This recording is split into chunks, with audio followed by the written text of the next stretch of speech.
திருச்சிற்றம்பலம். என் ஆன்மீக நெஞ்சங்களுக்கும் அடியார் பெருமக்களுக்கும் என் இனிய வணக்கங்கள். சென்ற பதிவில் விநாயகரை ஏன் வணங்கி கோயிலின் உள்ளே செல்ல வேண்டும், துவாரபாலகர்கள் ஏன் நிற்கிறார்கள் என்பதை பற்றி போன பதிவில் பார்த்தோம். இன்று இந்த பதிவில் கோவிலின் எல்லா பகுதிகளையும் கடந்து உள்ளே வந்து இறைவனை தரிசிக்கச் செல்லும் போது அவன் இருக்கும் கருவறை மிகவும் சிறியதாக இருக்கின்றது. அது ஏன் என்று யோசித்து இருக்கிறீர்களா? மற்ற இடங்கள் எல்லாம் அகண்டாகாரமாக விரிந்து பறந்து இருக்கும்போது சிறப்பாக இருக்கும் பெருமானின் கருவறை மட்டும் சிறியதாக கட்டி வைத்திருக்கிறார்களே, அது ஏன் என்றும் இந்த பதிவில் காண்போம். எப்போதுமே உயர்ந்த பொருட்கள் சிறியதாகத்தான் இருக்கும்.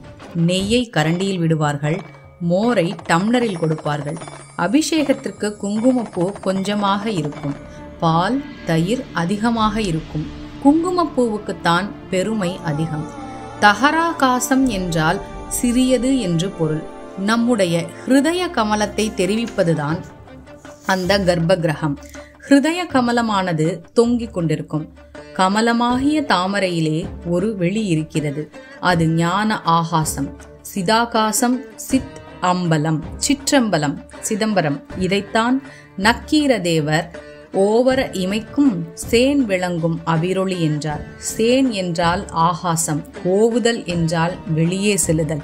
இதைத்தான் எம்பிரான் நம்பி ஆரூரர் ஓவு நாள் உணர் வழியும் நாள் உயிர் போகும் நாள் உயர் பாடை மேல் காவு நாள் இவை என்றலால் கருதேன் கிளர் புனல் காவிரி பாவுதன் புனல் வந்திழி பரஞ்சோதி பாண்டி கொடுமுடி நாவலா உனை நான் மறக்கினும் சொல்லும் நான் நமச்சிவாயவே தன்னுடைய பதிகத்தில் பாடியுள்ளார். நம்முடைய புலன்கள் வெளியே போவதினாலே உள்ளே இருக்கும் ஒளி நமக்கு தெரிவதே இல்லை. நம்முடைய உள்ளத்திலே சிறிதாக இருக்கும் ஒளி ஞான ஒளி. அது ஞான வெளி, இது ஞான ஒளி. கருவறைக்குள் இருக்கின்ற இறைவனை வணங்கும் போது அவனை நமது இதய கமலத்தில் ஏந்தி கொள்ள வேண்டும். கருவறைக்குள்ளே இருக்கின்ற சுவாமியை மட்டும் கல்லினாலும் உற்சவ மூர்த்தியை உலோகத்தாலும் செய்து வைத்திருக்கிறார்களே, அது ஏன்? இறைவன் ஒளிமயமாக இருக்கின்றார். சோதியே சுடரே சூழொளி விளக்கே சூரே குழல் பனை மூலை மடந்தை பாதியே பரனே பால் கொள்வெண் நீற்றாய் பங்கயத்தயனும் மாலரியா நீதியே செல்வ திருப்பெருந்துறையில் நிறை மலர் பொருந்தம் மேவிய சீர் ஆதியே அடியே நாதரி தழைத்தால் அதந்துவே என்று அருளாயே என்பார் மணிவாசக பெருமான். அப்படி ஜோதி வடிவான இறைவனை கல்லிலே அமைத்திருக்கிறார்கள். ஒரு கல்லை மற்றொரு கல்லால் அடித்தால் நெருப்பு வரும்.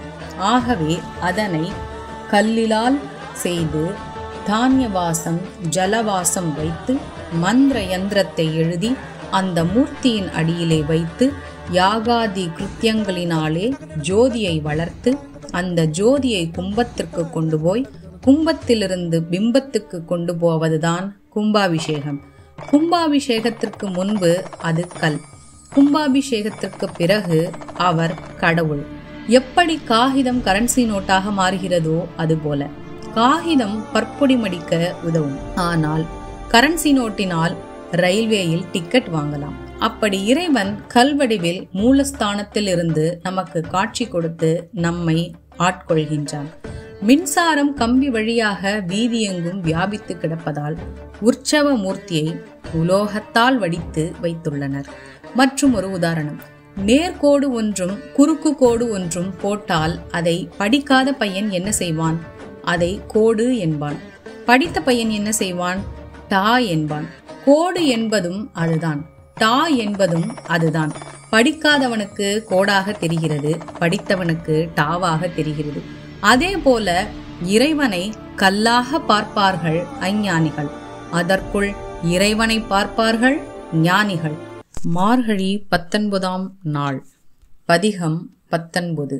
உங்கையிற் பிள்ளை உனக்கே அடைக்கலமென்று அங்கு அப்பழம் சொல் பொதுக்கும் எம்மச்சத்தால் எங்கள் பெருமான் உனக்கொன்றுரை போம் கேள்.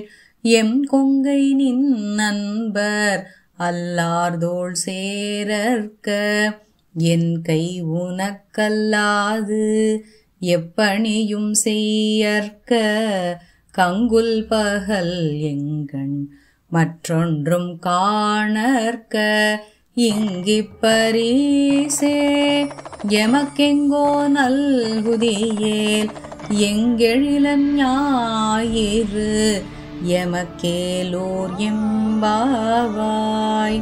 உன்னிடம் கொடுக்கப்படும் என் மகள் உனக்கு மட்டுமே சொந்தமானவள் என்று ஒரு தந்தை தன் மகளை ஒருவனிடம் திருமணம் செய்து கொடுக்கும் போது சொல்லும் பழமொழி இருக்கிறது. அதன் காரணமாக எங்களை திருமணம் செய்வோர் எப்படி இருக்க வேண்டும் என்று உன்னிடம் கேட்கும் உரிமையுடன் விண்ணப்பிக்கின்றோம். எங்களை தழுவுவோர் உன் பக்தர்களாக மட்டுமே இருக்க வேண்டும். எங்கள் கைகள் உனக்கு மட்டுமே பணி செய்வதற்கு அவர்கள் அனுமதிப்பவர்களாய் இருக்க வேண்டும். எங்கள் பார்வையில் உனக்கு பணி செய்பவர்கள் மட்டுமே தெரிய வேண்டும். பிற தீமைகள் எதுவும் எங்கள் பார்வையில் படவே கூடாது. இப்படி ஒரு பரிசை எம் பெருமானான நீ எங்களுக்கு தருவாயானால் சூரியன் எங்கே உதித்தால் எங்களுக்கென்ன? அக்காலத்தில் பெண்கள் எத்தகைய மணவாளன் தங்களுக்கு அமைய வேண்டும் என்று கேட்கும் உரிமை இருந்திருக்கிறது. அதனால்தான் ஒரு பக்தன் தங்களுக்கு கணவனாக வேண்டும் என்றார்கள்.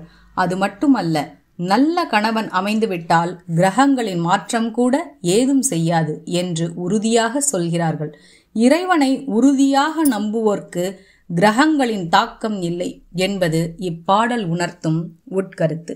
திருச்சிற்றம்பலம். நல்லது நடக்கும், நல்லதே நடக்கும். எம் பெருமானின் அருள் உங்கள் வாழ்வில் பரிபூரணமாக நிறைந்திருக்கட்டும். ஆனந்தமாயிருப்போம் நண்பர்களே. மீண்டும் மற்றொரு பதிவில் இணையலாம்.